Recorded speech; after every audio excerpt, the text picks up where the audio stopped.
National Broadcasting Company presents Dick Powell as Richard Diamond, private detective.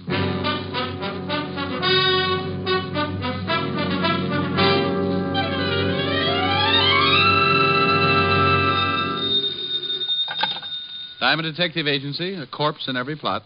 Oh, Rick, that's awful. I know, Helen, but my sense of humor's out of gas. Oh, what's the matter? No business? Not for a week. If a client walked in now, I'd probably swear it was an hallucination and referred to Bellevue. Walt's been trying to get you. He called here about 5 minutes ago, said it was important. I just got in the office. I'll give him a call. Am I going to see you tonight? You know it. Me and my empty wallet will be glad to stop over for dinner. Well, I'll have Francis fix something healthy. Tell him to cook some money. I'll see you around 7 then. Don't forget to call Walt. Bye. Bye. And I wish I was smiling, sure it's flying on in May. Lieutenant Levinson, homicide. Oh, you want to talk to me, Fatty? Rick? How many people call you Fatty? Where the devil have you been? I called you at your apartment all morning. Helen just told me I slept late. Well, why didn't you answer your phone? Rent was due. Could have been a trap. Can you come down here? Well, if it's important, I can come down. But if a potential client gives up because he can't find me, I may have a crying jag all over your office. I'll stock up on hankies. I wouldn't ask you, Rick, but it is important, very. Well, don't sound like the last course of Gloomy Sunday. I'll be there. Relax. I knew Walt was on the level because every time he thought something was important, he came on in a higher register and began to sound like a harp. Well, I closed the office, set the bear trap in front of the door in case of a client, and left a box lunch. I might be gone for a good while this time, and if I caught something, there was no sense in letting it starve. The 5th Precinct was 20 blocks away, so being a practical man who always regards that lonely feeling in his pocket as the sure makings of a pedestrian, I insulted a few well-meaning cab drivers, and 30 minutes later, I limped into the squad room of the 5th Precinct Police Station. Yes? Is there something I can do for you? In my business, you have to be conditioned to anything. Nothing should surprise you. But in my business, like any other, there's always a first time for everything. And it looked like this was it. For over a year, I had been walking leisurely into the squad room of the 5th Precinct and smiling inside when I spotted a cop with a battering ram for a head and landing barges for feet. He was always the best straight man I'd ever run across, and his name was Sergeant Otis Loveloon. But this day, dear old Otis was not to be found. Instead, sitting at his desk, looking up at me through a pair of thick horn-rimmed glasses, was something else. It pulled out a clean white handkerchief, removed the glasses, clouded them up with a quick breath that filled the room with the essence of sen-sen, and said, Well? "Where's Otis?" You mean Sergeant Loveloon? He's been transferred. He's been what? Transferred. Who are you? Sergeant Andre Klum. Is there something I can do for you? Andre Klum? Sergeant Andre Klum. Sergeant Andre Klum. Just one moment. Yeah? Where do you think you're going? Look, Sonny, I'm going in to see the lieutenant. You'll have to wait until I find out if he can see you. Oh, he'll see me. He just called me. May I have your name, please? What? Citation. Mr. or Mrs.? Hey, this may not be so bad after all. No? No. We're going to have fun, Andre. Are we? Yes, indeed. Now, call in to the lieutenant and tell him Mr. Diamond is coming in to see him. Yeah? The gentleman you were expecting, Mr. Diamond. He's getting introductions now? Send him in. Yes, sir. The lieutenant will see you, Mr. Diamond. Thank you, Sergeant Klum. And something else, Mr. Diamond. Yes? Sergeant Loveloon warned me about you, and I can assure you right now that I have no intention of becoming the brunt of your obvious crude comedy. Sergeant Klum, I don't think there's much you can do about it. Oh, Walt, I want to go on record right now as saying Don't. I know. Well, what is that out there? The commissioner says he's one of the most valuable men on the force. But how can you put him in a cop's uniform? It's like dressing Rasputin and a Mother Hubbard. I miss Otis as much as you do, but strictly off the record, Sergeant Klum has relatives. Oh, I thought so. Been scratching all the way in here. Otis moved over to the 11th Precinct. Who's he working for now? Lieutenant Crawford. They've had a suicide watch on him all night. What's this Andre Klum supposed to be so good at? He's only been with us for a couple of days. I don't know. Well, if I keep thinking about him, I may have to be dipped in hot tar. You better tell me what you want to see me about. You may not like it, Rick. Oh? This is new? Remember Ralph Baxter? Sure. I sent him up while I was still on the force. Yeah. Well, you worked on that case for over a year, didn't you? You were in charge of the department. You know darn well I did. Rick, you knew Baxter's habits better than anyone on the force. Oh, now, Walt, what's it all about? Is Baxter loose? Very loose. Busted out at 8 o'clock this morning along with 7 other guys. Oh, all got away clean? Every one of them. One of the best planned breaks I've ever heard about. Well, if Baxter was in on it, it had to be. He's a smart boy, Walt. One of the smartest. Yeah, well, the commissioner says we've got to pick him up before he does any damage. Just like that, huh? Just like that. I need someone who knows him so well he might have a chance of nailing him before the trouble breaks loose. And you know Baxter and trouble. How come you're in on this, Walt? Somebody already get killed? Truck driver. Oh. Baxter's an unhappy boy. He kills to make up for it. Really does a fancy job. You want to help me out? You in trouble if they don't nail Baxter in a hurry? The commissioner is relying on me. Okay, then. It's got to be official in case you have to make an arrest. Oh, now, wait a minute. Got to swear you in as a deputy. Look, Rick, we've got to. I don't really care how you bring Baxter in and who gets the credit, but what will the commissioner say if... Yeah, I know. I'm sorry, Walt. Every time I used to put on that badge, a book of rules and regulations went with it. I do it my way or not at all. Now, don't start running your motor. I don't want the credit. The department can have it. Besides, it's 20-1 in any man's book that I'll never even get close to Baxter. Well, you stand more chance than anyone else. Okay, then. You still don't have to worry about the credit. It's 50-1 that the newspapers will read. Private detective found with his head missing. Okay, Rick. Your way. Andre. Yes, Lieutenant? Andre. Yeah, some name. I beg your pardon? Bring in all the information on Baxter and the 7 other men who were in on the break. Yes, sir. Andre Clume. Yeah. Here you are, Lieutenant. You want to look over this stuff, Rick? Yeah. I want to know how the break was pulled off. Maybe if we can get a line on who helped them, we can get it Baxter that way. A truck was used. A Ford pickup that hauled garbage regularly. The large garbage cans were placed on the truck and taken off to a dump. The 7 men in Baxter hid in the cans and were covered up with garbage. Oh. The men in the prison kitchen have all been questioned, but none will admit a thing. Well, thank you, Sergeant. Maybe you can tell us what happened after that, Sergeant. Several miles outside of the prison, the men got out of the cans. One man climbed up into the cab of the truck and ordered the driver to stop. He shot the driver, and the men climbed off the truck, rolled it over a 44-foot hill. 44 feet? 44 feet 9 inches at the first point of impact where the truck went over. The hill, of course, varies at other spots. Of course. 2 cars were waiting for the 8 men. Tire tracks were found and casts made. A report on these casts should be in at any minute. Synchronize your watches, men. Rick. Tell me, Sergeant Clume, have you any idea who might have been driving the 2 cars? No. Turn in your MiGs and your ray gun. You're through. Very amusing. Now, please, Rick, for the sake of my psychiatrist, don't start on Clume like you did on Otis. Might be a woman Clume? driving one of the cars. Oh. Baxter was a known woman hater. You don't say. I suppose the other 7 guys got together with him and formed a club. 4 of the 7 men were known to have had women friends at one time or another. But only one woman remained loyal after the men were sent to prison. How do you know that? I remember things. He remembers things. Oh. She visited the prison many times to see Tony Ligeti, one of the escapees. Maybe you can remember the dates? The first time was right after Tony was sent up, November. All right, Sergeant. What's the girl's name and where does she live? Jean Lawrence, 1782 East 12th Street, apartment C. No, B. Butterfingers. I'll take this list of histories on the 7 guys. You going to check on the girl? Yes, and thank you, Sergeant Andre Clume. You've been a brick.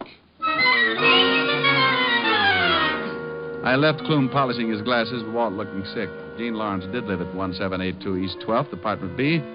So I looked up the landlady, a nice old reproduction of Whistler's mother with a hangover, Mrs. Shook by name. She was a little unhappy that I'd bothered her, but I finally sold her on the idea that she could shave any time, and aided by my best smile and the promise of a fast 5th, I finally got her to open the door to apartment B. There you are, lover, but I can tell you right now, Jeannie ain't in. Well, what's in this room? Bedroom. She didn't come home all day yesterday or last night. She didn't, huh?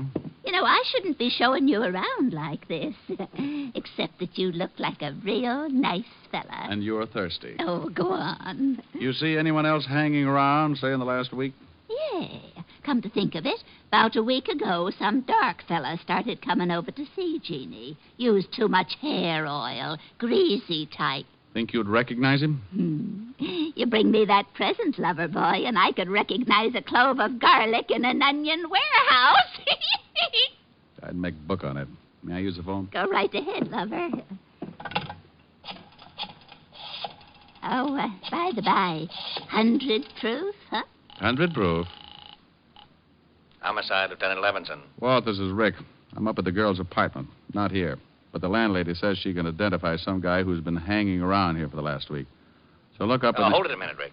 Something coming over the hot shot. Okay. Oh, bottle and bond, is that right, dear? Oh, lovely, lovely. Lovely. Rick? Yeah.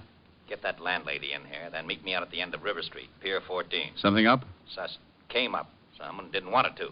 But she hit bottom, the bricks in the sack must have torn it open. What? A dock worker spotted her floating near one of the pier pilings. Jean Lawrence? Yeah. I'll see you over there.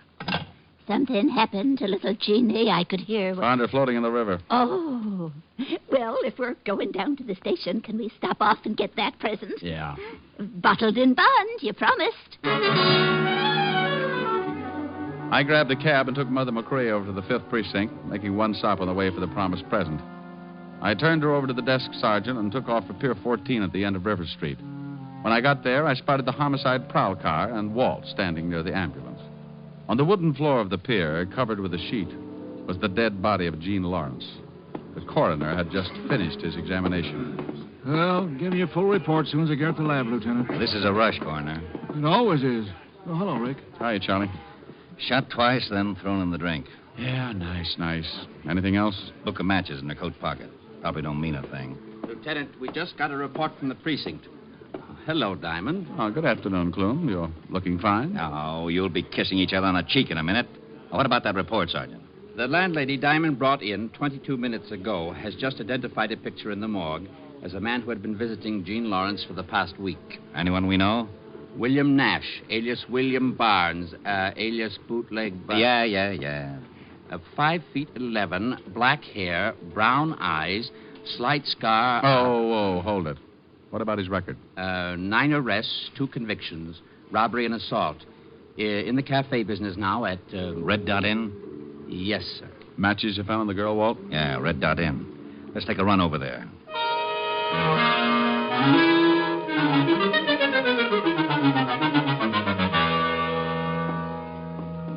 Yes, gents, what'll it be? William Nash, he around?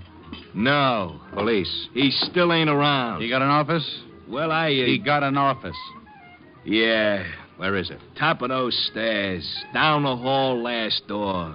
Go around to the back of the bar, Clume. Yes, sir. Hey, now, wait a minute. You ain't supposed to come back here. See that he doesn't have any way to let Mr. Nash know we're coming up. Just go ahead and tend your bar. You guys want to get me in trouble? Not unless Nash is really in his office. Then you don't have to worry about trouble. You're in it. Let's go, Rick. Down the hall, he said. Last door. We both go? Yep. Fire escape down there. This way, Sergeant Clume covers him. Can Clume shoot? I forgot to ask him. You get on there by the fire escape in case he gets past me. Who is it? Fire department. What? Yeah, we received a report that your cafe isn't properly equipped in case of fire. Are you nuts? I just had no extinguishers. William put in- Nash, Yeah. Now, what the let's devil... go. Huh? You heard him. Hey, what is this? Police, let's go. He's clean. All right, copy. You want to haul me in. What's the charge? Murder. Murder? Now, listen, you Start don't... walking. Who's murdered? Jean Lawrence. Down the steps. I don't know any Jean Lawrence. Sure. Everything all right, Lieutenant? Go upstairs and watch this guy's office. Yes, sir. You need a warrant for this, you know. I'll get one. I tell you, I don't know any Jean Lawrence. My friend, I know a little old lady who thinks you wear too much hair oil. She's going to make a very big liar out of you.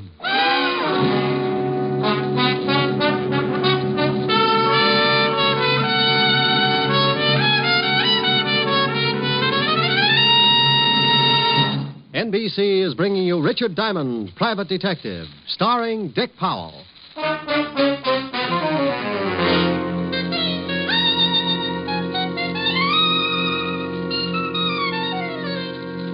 All right, Sergeant, get the lineup going. Yes, sir. Henry Phipps. Henry Phipps, alias Henry Phipps. I ain't never seen a lineup before, lover. The man you identified earlier from the picture. See if you can pick him out. George Chalmers. No, ain't him. George Chalmers, alias George Lippert, alias Geo the Lip, charge petty theft. Ain't him neither. William Nash. That's him. William Barnes. All right, hold him. You sure that's a man who was calling on Gene Lawrence? Yep, that's him. Why don't he use bay rum on his hair? Nash.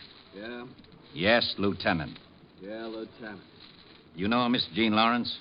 I told you I don't, Lieutenant. He sure is a lousy liar. All right, run him off. Step down. Helen Asher. He killed Jeannie. We don't know. Yes, sir. He sure should use bay rum. Well, Walt and I and a couple of the boys took Nash downstairs and worked on him for about a half an hour before I got tired and decided to see what I could turn up myself. Nash still wouldn't admit he knew the dead girl, and we still weren't any closer to finding Ralph Baxter. I was pretty sure that Nash was connected with Baxter in some way, or he would have admitted knowing the girl and denied the killing. So I went back to the Red Dot Inn with a warrant to search Nash's office. Sergeant Andre Clune was guarding the door in the best prescribed manner. Legs spread, arms folded, back straight against the door. You're flat. Mm-hmm. What? Oh, Diamond. I have absolutely no excuse. I'll understand if you report me to the lieutenant. No one could get by, could they? Not without waking me. Then you did what you told to. You guarded the place. But there is no excuse for falling asleep on duty. Unless you get tired. Now, forget it. I got a warrant here. Let's give this officer going over. And that's exactly what we did. We took the place apart, piece by piece. And I have to go on record by saying that Clune really knew his business. He didn't miss a thing. This might be important, Diamond. What is it? Bills to William Nash from the garage. Let me see. Nick's Garage, 13th Street. 1,000-mile service on both cars, $14.90. Parking space rental on both cars, $25. 2 cars. May not mean a thing. I'll check it anyway. 2 cars were used in the escape, Diamond. Now, don't get excited. You stay here. I'll call you from the garage. I left Clune and went over to Nick's Garage, looked up the owner, and he showed me the 2 cars, both sedans. 48 Chrysler and a new Hudson. Nick told me that both cars had been taken out the night before and returned early that morning. He said that Nash had driven one and the girl the other. So I put in a call to the Red Dot Inn and Sergeant Clune. Yes, the lab has 2 good casts of the tire prints. Well, put in a call to the lieutenant and tell him to get right down here with him. I hope you'll forgive me being a little premature, but... You already told him to come down. Yes. Tell me, Sergeant, you don't know anything about the 5th at Hialeah, do you? One by step up in one and... Goodbye, Sergeant.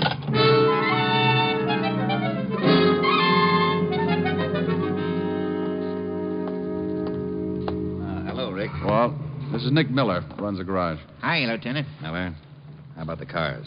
This one and that one. Hold this cast. I'll try the other one. Okay. Fit? No. Those tread prints on that cast supposed to fit the treads of one of these cars? We hope so. How about that one, Walt? Like a glove. Try your cast on that car.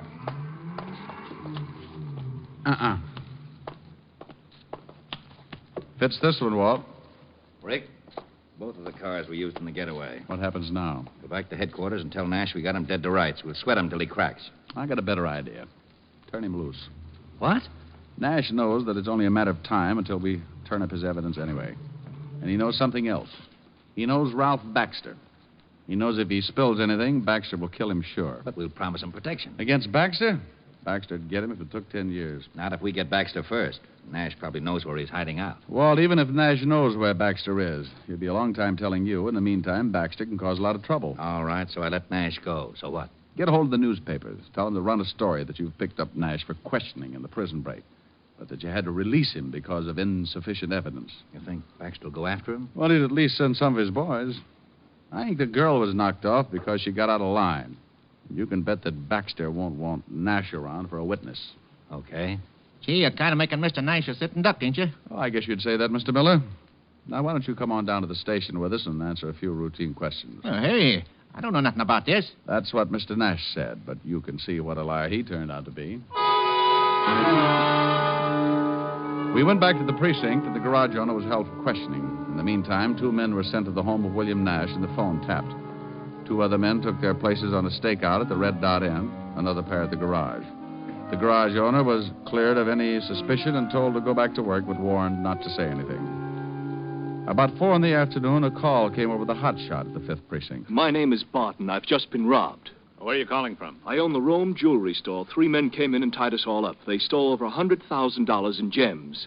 Anyone hurt? My clerk, he's still unconscious. All right, what's the address? Corner of Wilmot and 21st Street. It looked like just a routine robbery at the time, so the robbery detail took over. Walt released Nash and called the papers. Around 4:30, Walt got a call from robbery. Levinson. Jennings, Walt. Those guys that held up the jewelry store over on Wilmot Street. The owner just identified one of the hold-up men, Tony Lughetti. Oh, thanks. Rick, Tony Lughetti, one of the guys that busted out with Baxter, has been identified as one of the hold-up men in the jewelry store. Now it starts. The gang had gotten away clean. No trace except a cab driver who spotted a green sedan in front of the jewelry store. 3 men in it. We waited. Levinson. Sullivan, Nash just got a phone call. Man said he wanted to see him for the payoff. Said to meet him at the place. Nash left the house. Fisher's tailing him. Right. Nash just left the house. Got a call. Let's go. We piled into the squad car and headed across town in the direction of Nash's house. A newsboy on the corner yelled the planted news of Nash's arrest, and the car radio told us what Nash was doing. Suspect just went into garage. We're parked across the street. Instructions. I'm about 2 blocks away. If he gets in his car, let me know. He's coming out, turning north on Chestnut. See him? There he is, Walt. We've got him, Jennings. We'll tail him. We followed Nash until he hit the outskirts of town. He drove for another good half hour, then pulled into a roadside eating place with a motel off to the left. This looks like it. Yeah. Drive past. We'll swing back. Nash is going into the diner. We'll walk up. Attention, all units. I'm at a roadside diner. The stop-a-while motel near it. Suspect just went into diner. All units proceed with caution. A whole bunch might be in that motel. Mm-hmm. Hope the boys get here before things start popping. You said it. We can't go in. Hey, there's Nash at the counter. See anyone else? Not from here. Let's walk over to the other side. Hey, Walt. What? Over there by the gas pump. Green sedan. Think it might be the robbery car? Nobody in it. Look, 2 guys coming out of the restroom. Yeah. And one of them, Tony Lughetti. Baxter's boys. I got a hunch Baxter's around. I got Tony's going in the diner. He's going in to pick up Nash. Probably going to take him for a ride. Let's take this guy before Lughetti comes out. He hears us. He's turning around. Police. He's going for a gun. You knocked him cold. Nice tackle, Rick. Vassar, 28. Here's his gun. I'll dump him in the car. Here come some of the boys. I'll wave them off. You get in the back of the car. Okay, I'll get in with you. I wonder where Baxter is. Can you look out that back window without being seen? Yeah. 2 more prowl cars pulled up. If the boys in the diner don't spot him. Nothing yet? No. Hey, here they come. Lughetti and Nash? Yeah, holy cow, the whole bunch. Is Baxter with them? Yeah, and 1, 2, 5 others. They've spotted the cars. They're headed for this car. You go out that side, I'll go out this. You're boxed up, Baxter. Look out, Rick! 2 of them down. Baxter's heading around back. Rick, don't go after Malone, you crazy! Now he tells me. Stop, Baxter! You get him, Rick? Yeah, but just barely. That was my last shot.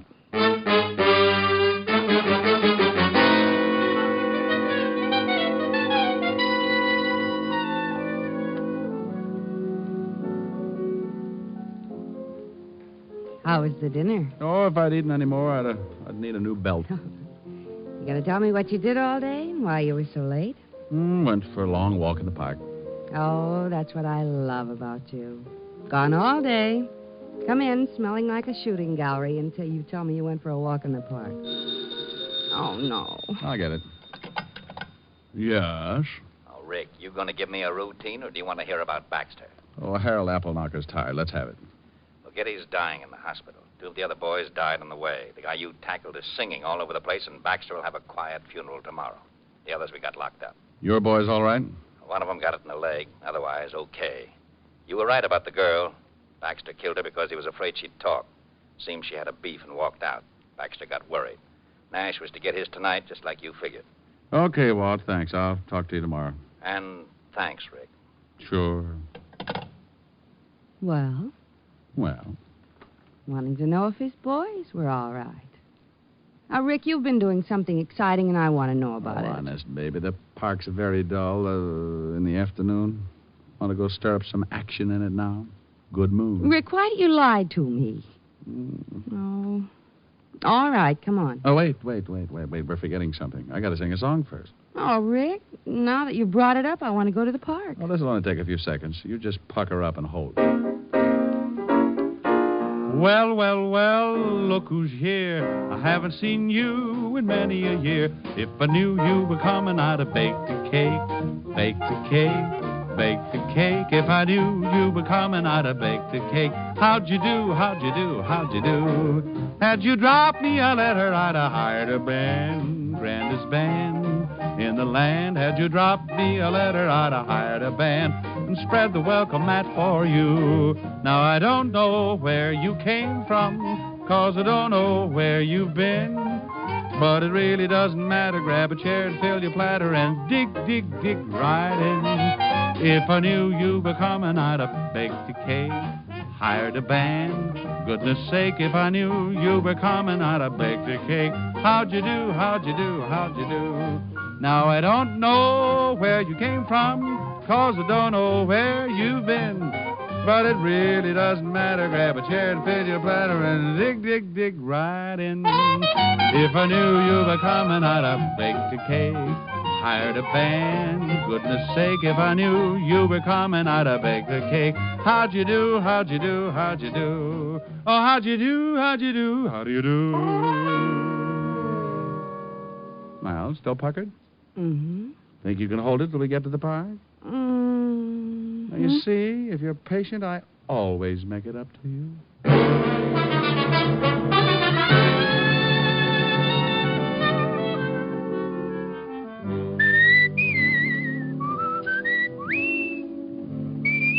You have just heard Richard Diamond, Private Detective, starring Dick Powell.